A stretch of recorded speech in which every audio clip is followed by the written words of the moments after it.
Hello guys, it's Sir Grindalot here from the comfort of my couch because the USB microphone of my laptop is still having some issues. And before we start any grinding, let's have a look at my golden keys. Oh, that's a lot of golden keys. I sometimes complain about the golden keys, especially about the drop rate. This weekend for me has been insane. Because during the weekend I don't have a lot of time to properly play Anima. Very often I have like a 10-minute session here and there, maybe 5 minutes, during which I can run a map or two, and that's it. During this weekend I got so many golden keys, and many of them even back to back, like on consecutive maps. I had to check the game version several times because I thought that they released some patch and changed the drop rate. It was incredible, and that's why you saw that I basically have 3 full rows. I think I'm only missing 1 golden key to have 3 full rows of them in the bank, which is I think 18. And that's a lot, because more often than not, after a couple of days of grinding, I have like 6, 7. The best one so far was 9. Even if I have to admit that recently I changed my gear quite a lot, thanks to the Astral set, which means I do a lot more damage, which means everything is much quicker, and grinding is very fast indeed. I have a couple of new strats when it comes to grinding for golden keys. The first one is that I noticed that I can one-shot everything very easily until Reincarnation 17, level 520, more or less. Those dungeons are still very easy, but I can no longer one-shot mobs around them, so it's a little bit slower. So what I'm doing right now is every time that I reach that reincarnation level, I stop going up and I put the key in the bank, and I pick up one from a much lower level, like 431 are the lowest that I have, and I start grinding from there, where everything gets one shot by magic orbit, and I can just run dungeon after dungeon very quickly. And the reason why I'm keeping those keys in the bank is that I'm still running the Edona set rings. They're tier 5, not great, and they're infused with the Dragon's Lair. My plan is that once all my keys in the bank are around that level, I will change gear. I will give up on the Edona set rings. I will transfer to another character for the meantime, and I will craft something different, something more focused on damage, which will hopefully allow me to run Reincarnation 17 keys more quickly. And I have a couple of ideas about what to do, though I still have to decide. And of course it's something that I could do right now, but I would give up Magic Find, which is something that I don't like as I'm grinding dungeons. And more importantly, since I have so many keys in the bank and on my spare character, I mean low level keys, wait, how to form that sentence properly? I have so many low level keys that by the time all of them are around that range of like Reincarnation 17, level 520 more or less, I might be able to drop some new gear. And who knows, maybe that will also allow me to improve my gear to the point that I can still keep playing with the donut set rings, because I really don't mind having high magic find. I get a lot of stuff usually, and it helps. It definitely helps when it comes to improving gear. Currently in the bank I have so many things like Dahiha, Demon Bone, Greed, Ember, Spellbound.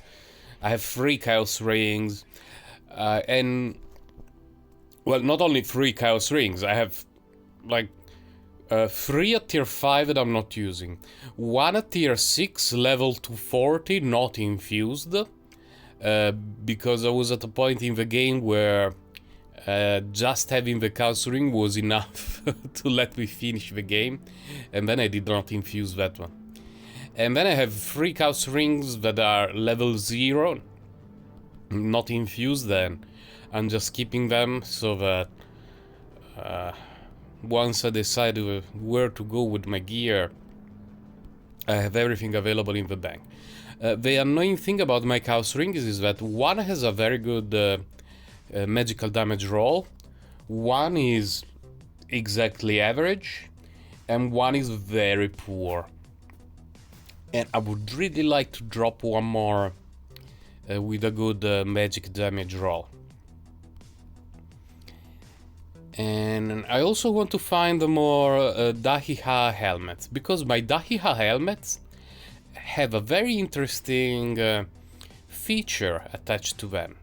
I have a lot in my bank, because I recognized very early that it was by far the best helmet for mage, and that especially as you're going up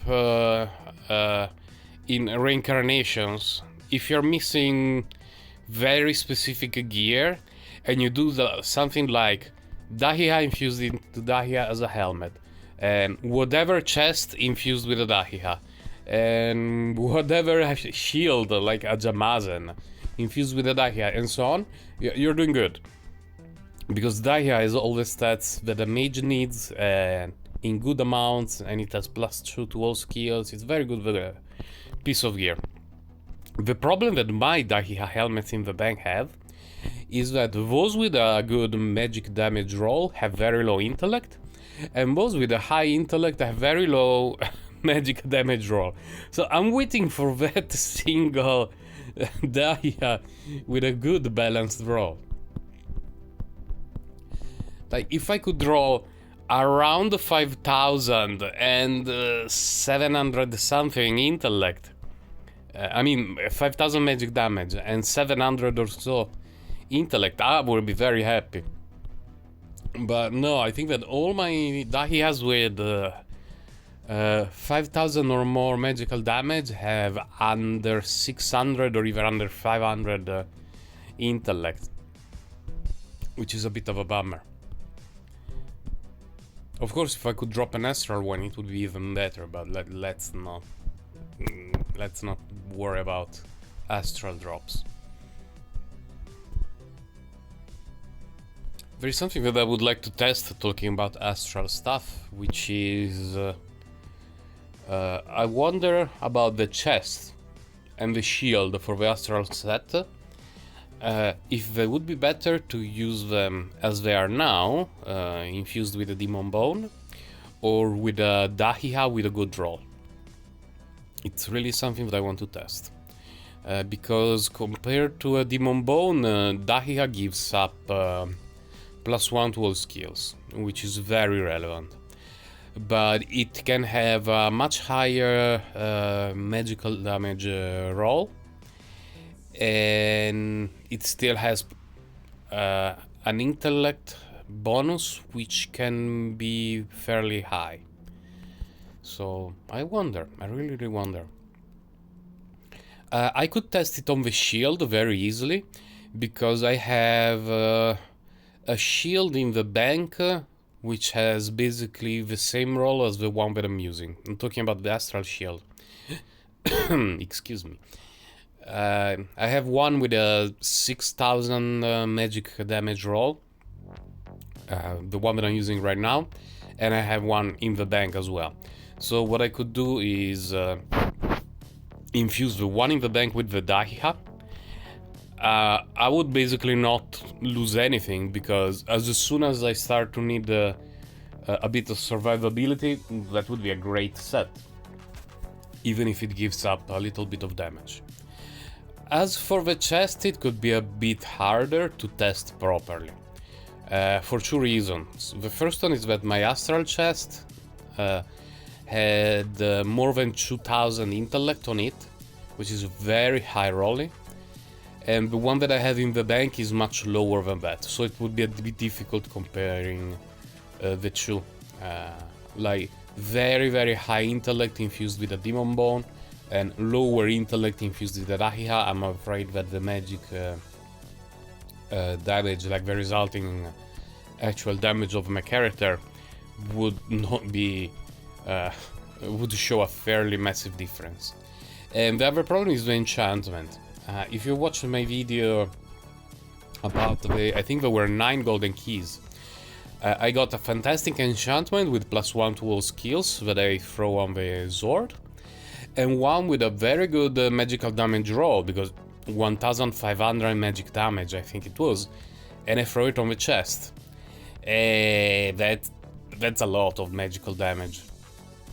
So comparing a chest with a very good intellect roll and 1500 bonus magic damage to one with a lower bonus skill, lower intellect and lower magical damage would be a bit difficult. Of course, now that I'm doing a video about golden key farming, I'm not dropping any. Yesterday, by this time, I would have dropped at least 2, at least. But it's okay. Oh, here we have zombies. Yeah, the other strat that I'm following is that since I always have a nice stock of keys, I will give up zombie maps that are too large. Like, I'm not happy about getting zombies here in the Arcane Passage, it's like a nightmare. But as I'm moving around, like I'm already at 70%, and it took a minute, probably less than a minute. So I'm not wasting this key. I will still run the dungeon, try to do it as quickly as the zombies allow me to do. Yeah, it was not too bad. And keep the key. Like, we started 1 key, we now have 4 generated by that one, which is pretty good. Because the more low-level keys we have, and the more magisters we meet, the more chances we have at the golden keys. I believe that the population of a dungeon, like the choice is random, but the combination is not. I wondered about it for a while because I never focused too much on golden key dungeons. For me they were always, not the golden key, sorry, the regular forgotten key dungeons, because for me they were always mainly a way to break from the monotony of doing the 5th tower, the 5th floor of a magician tower over and over and over. But grinding hundreds of them during the last week or so, yeah, I can definitely tell that the population is random, but the combination of monsters is not. And the worst one is definitely double zombies and dogs. Then there is double zombies and imps. Then there can be zombies and skeletons, double zombies and spiders, and then populations like this one, which are much more reasonable, don't make us waste too much time.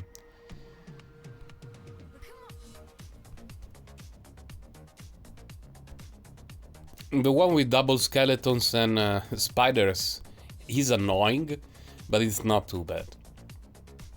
Spiders are kinda acceptable. I kinda wish I had left a monster alive somewhere. Here.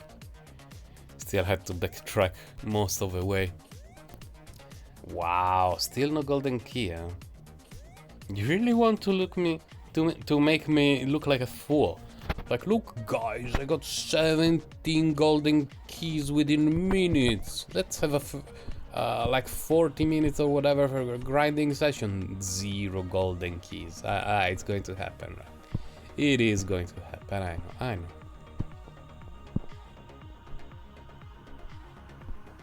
A reminder that I'm playing from the couch, which means my voice may sound fairly different, not just for the microphone, but for my position. because when I'm playing and recording at the computer, I'm sitting on a chair. But my back during the last few days have been complaining about that position. So the less time that I spend sitting, the better it is. I really need to spend many hours for work sitting at a computer. So if I can reduce the amount of time spent sitting in front of a monitor, it's definitely a matter. And my back is definitely glad when I'm laying on a couch or on the bed or whatever. So considering that it's a very comfortable position, let's play Anima from here. Even if my voice sounds very, very different. And shout out to the devs for being the worst at using social media for announcements in the history of gaming companies. Now, let's talk about the platforms used by the game. Oh, good. While we talk about it, we can go to town, recycle stuff, stock a few keys in the bank, and then go back to grinding. The game devs, they use, I believe they use Reddit, but I'm not 100% sure about what the hell happened. But I'm not 100% sure about this. They have their own official forum, then they have their Facebook page, and then they have their own, Instagram page.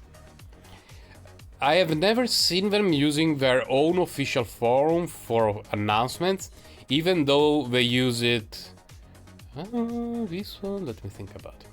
Even though they use it for answering people's questions regarding game support. Because like, if you have a problem with the game and you go on the forum, they will tell you what's going on. That will be helpful.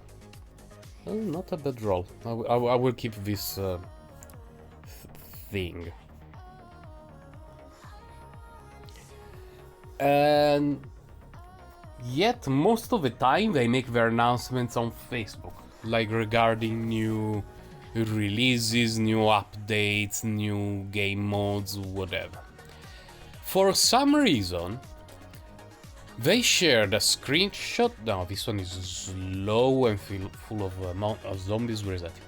They shared a screenshot of the incoming multiplayer mode only on Instagram. Not only does it make no sense, because you should always announce that stuff on your own official forum and then post it on share it on social media.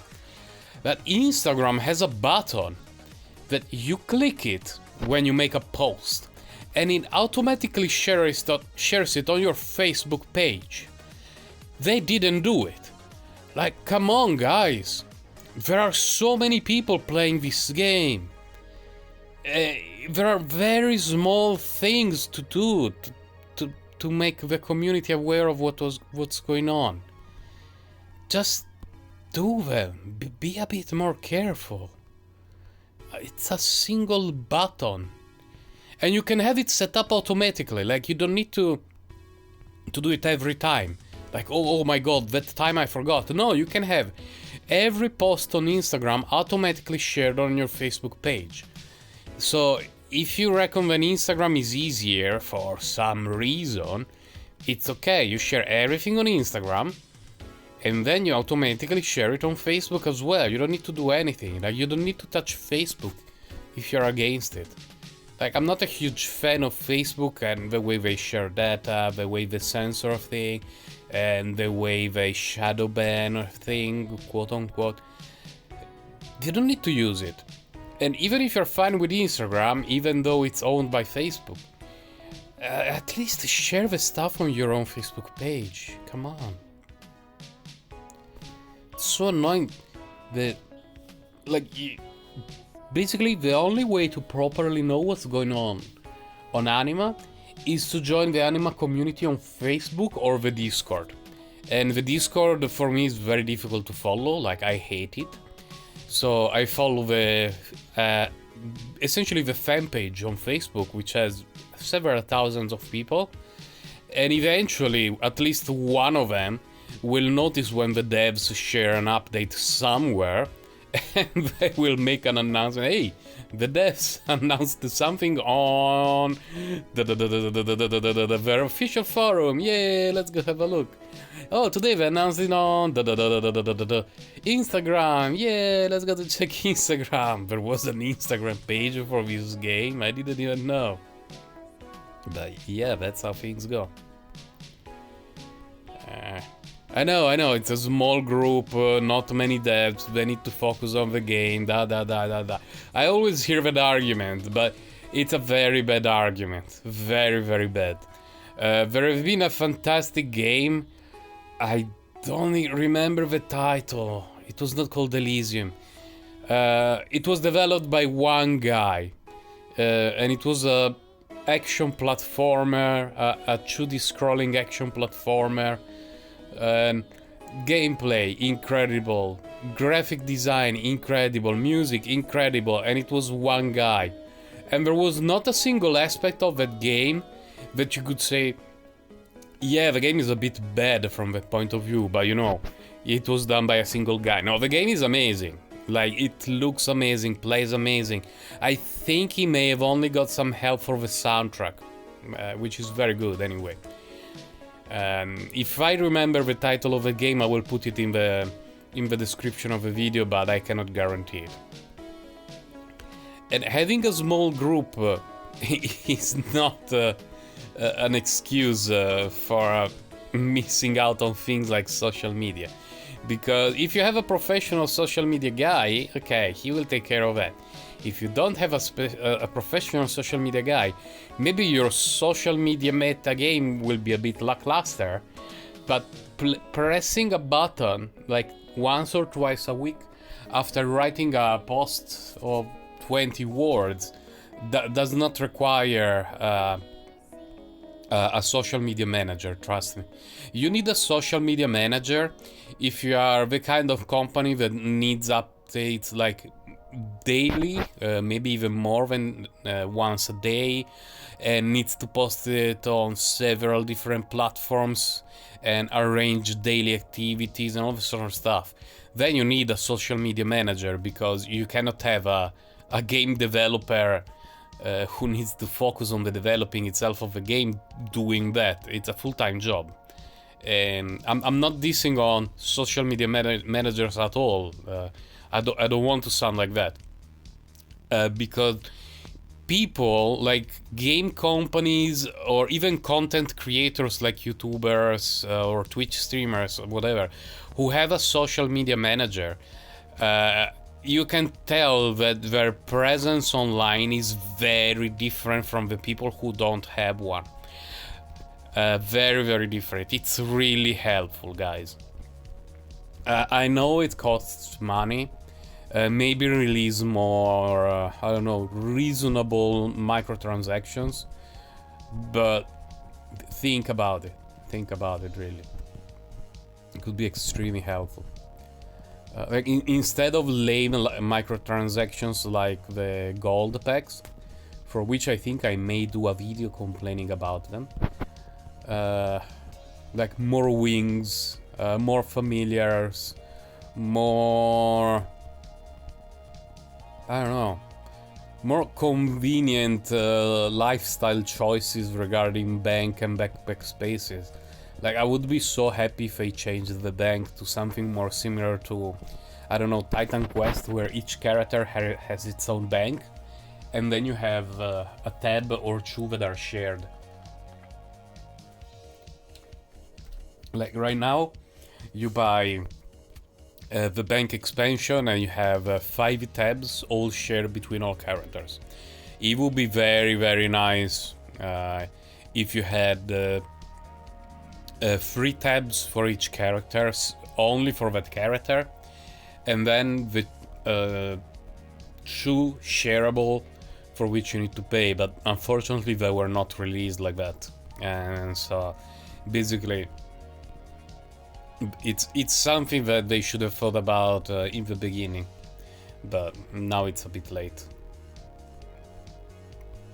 I wouldn't mind if I did it, but I could tell that many people who are not paying in the game would kinda feel forced to do so, because not being able to transfer things between your own characters in a game that so far allowed to would be a big bummer. Many people would be upset about it, and rightfully so.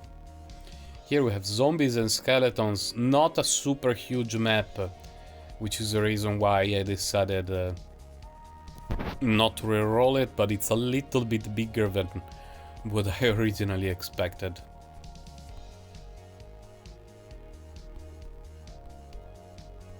I find it incredible that I run so many dungeons and I didn't get a single golden key yet, after dropping so many during the last few days, just having like 5-minute sessions.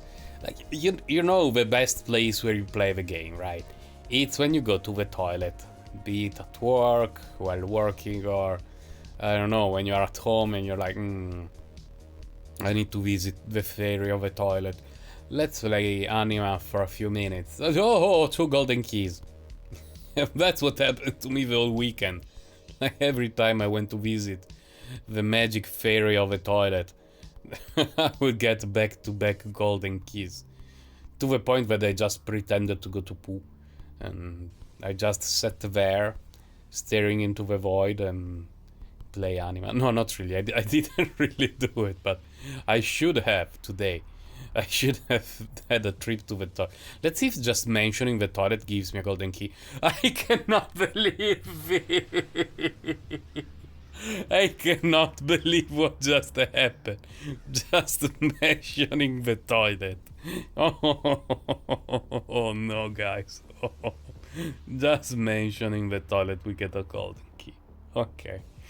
We cracked the code again. That was the greatest moment in gaming history ever. Oh, that's a long arcane passage, my god. Thank god we don't have zombies. This with the zombies would have been like an instant reroll, like really instant. Without zombies, I still had to think about it for a moment, because of the sheer backtracking involved in the map, but whatever. It's the last one we can do before going to town to recycle stuff and put keys in the bank, so let's go with it. Let's talk again about the toilet, shall we? Let's wait until we get a bit closer to the Magister. I think that's the secret.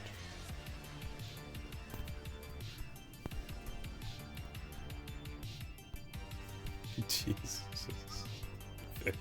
The fairy toilet. The toilet fairy.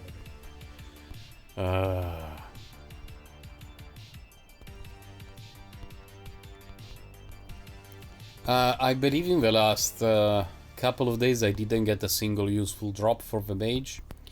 I made quite some good progress regarding the Australian wheel, but I still need, I don't know how many hundreds of thousands, if not millions, of points to finish unlocking. Did I miss a room here? To finish unlocking the magic damage wheel, and I don't even want to look at it, because if I look at it, I will want to look at it again in 5 minutes, and then in 10 minutes, and then again in 15 minutes, and it will feel like I'm not making any progress, which is true, because it takes so many points right now that, like, having a look every time you make an extra 5,000 points doesn't feel like you're making any progress. Where are we supposed to? Oh no, bottom right. It doesn't... Yeah, you don't really notice that you're making any progress, and it's a bit upsetting. So, I had a look at it, what was it? Saturday evening, and I had enough to purchase a tier, and then I have not had a look at it ever since. It's been a day and a half, more or less. Maybe I will have a look at it tonight or tomorrow. Yeah, let's go to town. And hopefully we'll... Oh no, we forgot to talk about the toilet. That's why. Rookie mistake there, rookie mistake. Not talking about the toilet right before fighting the Magister, right? What was I thinking? That one is a good roll. I may keep that Chaos Star. I'm not sure if it's the highest intellect roll. I mean, I'm sure it's not, because I have a couple of tier 6 Chaos Star that are like 1000 or a few point 1000. But I believe it's the highest vitality roll. You know, but it's not bad. I mean, eventually we will get to a point where we need a health point, and I would be glad to leave on the table a little bit on intellect for an extra, I don't know, 400 vitality points compared to what I have stocked on my other character. Hello, golden key. Ho ho ho. Yeah, that was the 18th. We'll keep going for a bit more. Now that we know the secret for eternal golden keys. It's almost lunchtime. I'm a bit hungry. Eventually I will need to go to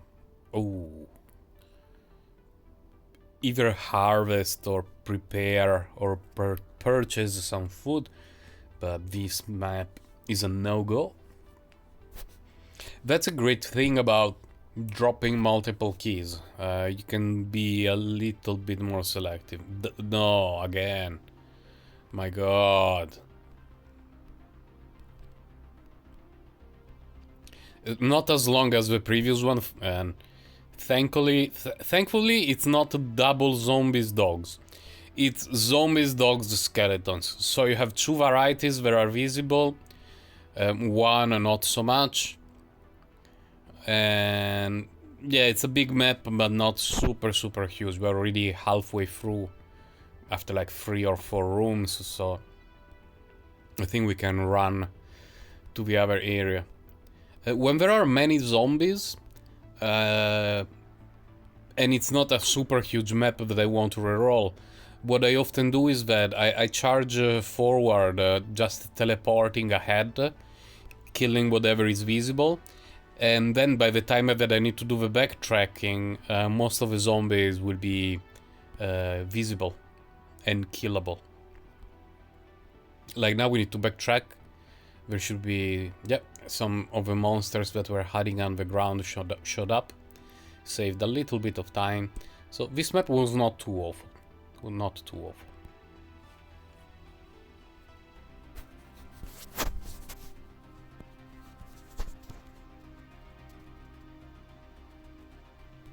What was that? Oh, golden nugget. Oh no, oh no.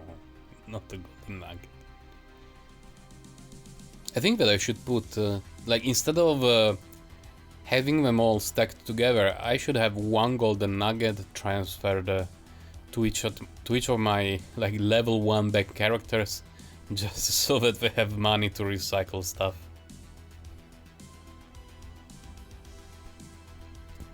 Because I remember on one of my bank characters I sold low tier emeralds and I don't know what was the other one, maybe rubies, to make a few million gold, so that when I transfer stuff to it and I realize, oh no, this one was not good enough, need to recycle it, and I already have the money on the character to do it.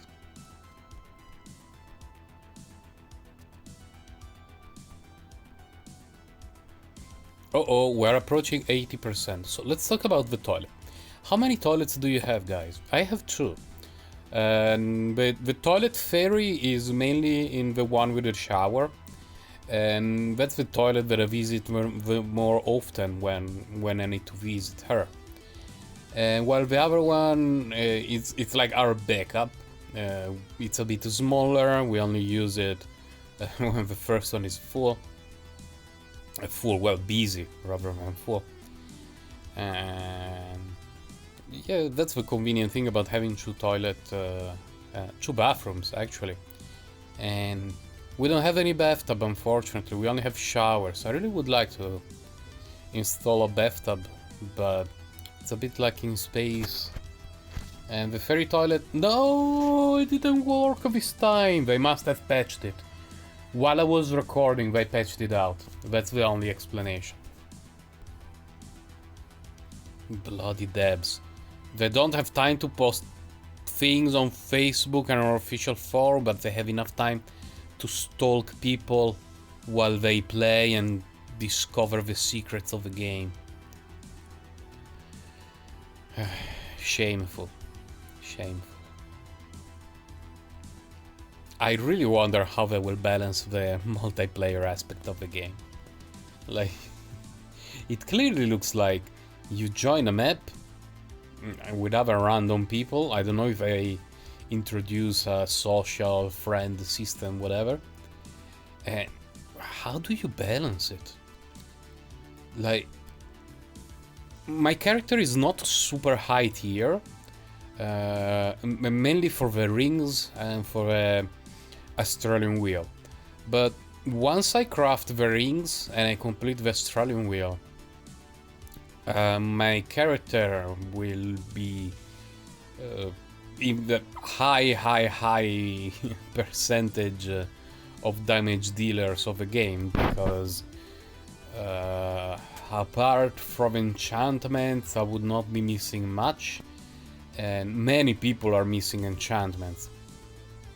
But you know, Astral Set, Dahlia Helmet, good rings after I craft either Chaos Rings or Spellbounds or whatever. 2 enchantments with +1 to all skills. I mean, that's very high tier stuff. Will I be grouped with people who just started the game?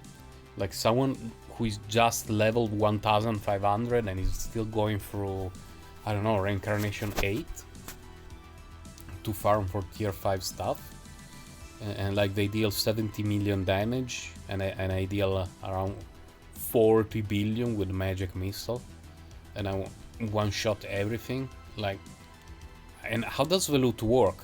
Like, if I drop let's say that in the map we drop something, okay, good.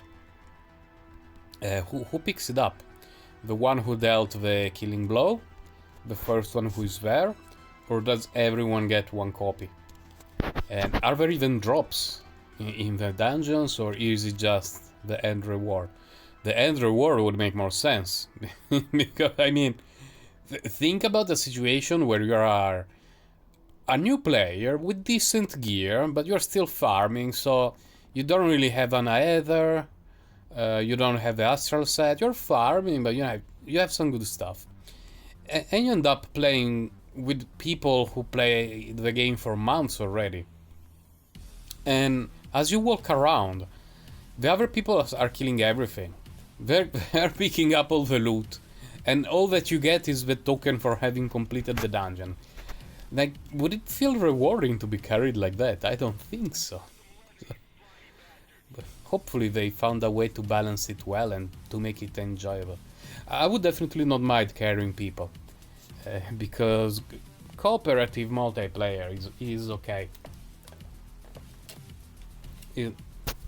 There's an aspect of cooperative multiplayer in this kind of game where carrying low players is not bad at all, as long as they are not a hindrance. So what I mean by that is that if the content is fairly easy and is geared more towards players who just started or who are, you know, going through the content, then it's okay to have some very high level players to help them and carry the day a bit. But if it's geared toward players like me, or who have even better gear than me, then having a group of, I don't know, 3-4 players with 1 or 2 who are very low tier in terms of equipment could be a huge bummer. Like, think about what's the name of the final boss? I forgot the name of the final boss in the Blackland. It's not Cerberus. Cerberus is the one before him. Kral is the final boss of the Blackland. When I faced it, it took me a bit more than half an hour. I improved my damage a lot by then, like really a lot. I guess I would do it in way less than 20 minutes right now. But what if there was a boss like Kral for 4 players with a 4-time multiplier in hit points, but 2 of the players were doing basically no damage because they're too low level and they have like tier 4 gear, and Kral doesn't even notice it. Like, well, that would not be a very great experience for me.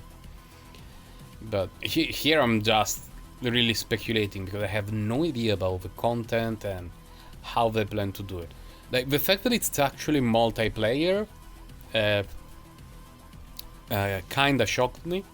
I was not expecting them to be able to do it. I was expecting it to be cooperative, but without active gameplay between players, but more like you fight a monster, a boss, a dungeon, whatever, while other people in the world do the same at the same time, but you don't play with them.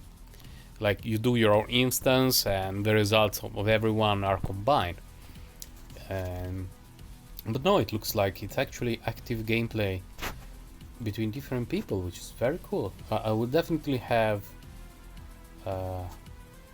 hopefully longer session, long gameplay section for multiplayer when they release it. No idea when it will happen, so I hope I will be able to do it, but if they do so on one of those days where my only time to play is the time that I have on the bus, maybe I will record it, but it would be a bit difficult to to do commentary on it while I'm on the bus. I may have to do it like delayed.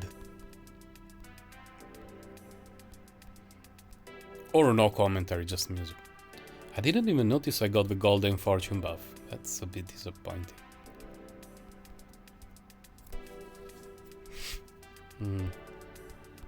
How long have I been playing?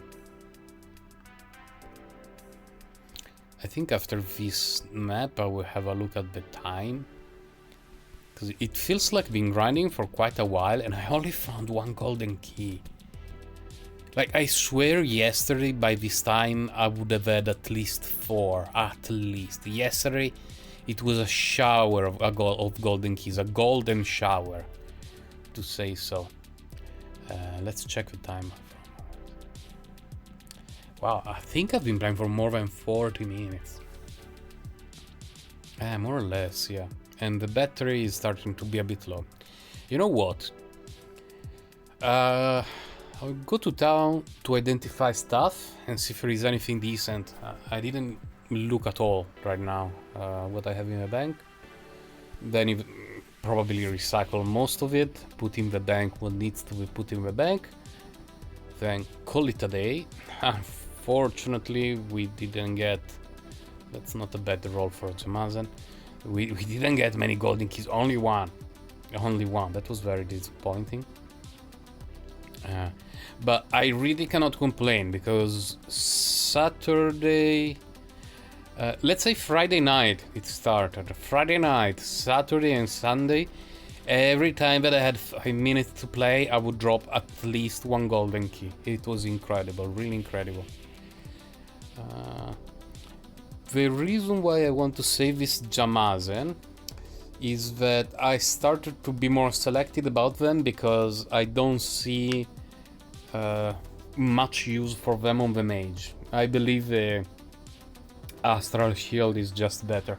So I only want to keep those with the best rolls. This one, 700 intellect, 2300 magic damage is not bad.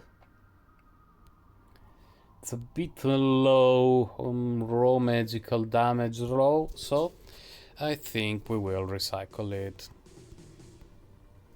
It may be the wrong option, like maybe the fact that it has a bit higher intellect is better, but I will not lose too much sleep on it. So that was it, guys, for this grinding session. It was not bad. I mean, got a golden key. I was hoping it would be better. I think I will make a video just with those 18 golden keys because they're starting to be a lot and I need to make up some space in the bank. I run around 120 golden keys so far, and I got 1+1 to all skills in the first 100 and then 1 in the last 20. I don't know what could happen with 18 golden keys. But considering that I may change my jewelry very soon, and the enchantment of my shield is not very good, I think that any enchantment with intellect or magic damage would be good enough. Of course, finding one with +1 or 2 to all skills would be even better. But we will see what we get. For now, Sir Grindout will go have a grinding session in the kitchen to cook something, and he's wishing you a happy grinding, and I will see you guys next time. Take care, have a good day.